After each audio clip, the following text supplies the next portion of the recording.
सुनिए, देखिए भगवान के नाम, गुण, धाम, पाठ, क्या चमत्कार होता है। सत्य घटनाएं कैसे घटित होते हैं,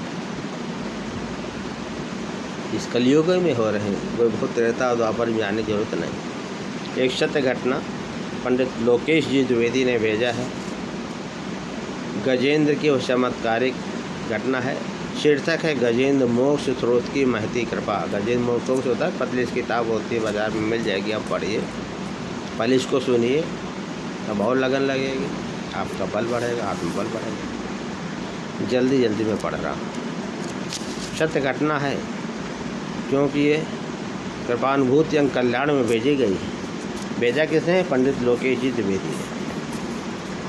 ये घटना आज से लगभग 12 वर्ष पूर्व की है। मेरी धर्मपत्नी गर्भवती थी। इससे पूर्व उनका 3-4 महीने का होकर 3 बार गर्भ नष्ट हो चुका था। 2 गर्भाशय होने से संतान का होना चिकित्सकों के अनुसार बहुत मुश्किल था।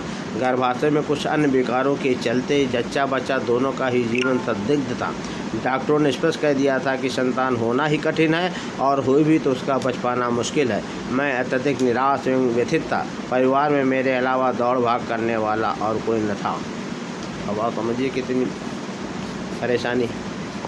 प्रसव का समय चल रहा था। डॉक्टर को दिखाने पर उसने तुरंत भर्ती करके ऑपरेशन करवाने की सलाह दी और कहा, योर लक, आपका भाग्य। ऐसी दशा में अपने गुरु के पास गया और उन्हें सारी बातों से अवगत करा। पहले भी राजा लोग भी गुरु के पास जाते थे। कोई विपत्ति आती थी तो सलाह लेने के लिए। हम लोग गुरु के पास नहीं जाते, पैसे को गुरु मानते हैं।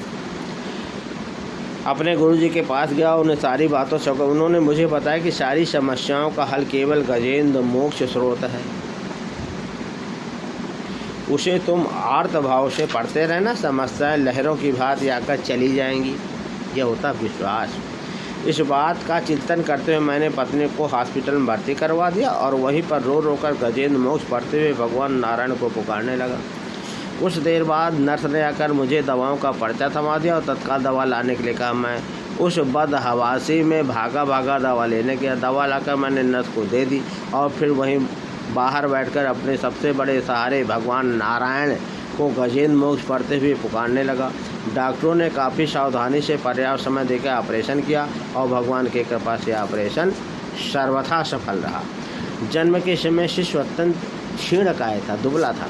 इसलिए सावधानी की दृष्टि से डॉक्टरों के परामर्शानुसार 1 सप्ताह तक पत्नी और नवजात पुत्र को लेकर मैं अकेले ही हॉस्पिटल में रहा। तत्पश्चात फिर से कुछ जांचें हुई और डॉक्टरों की अनुमति से पत्नी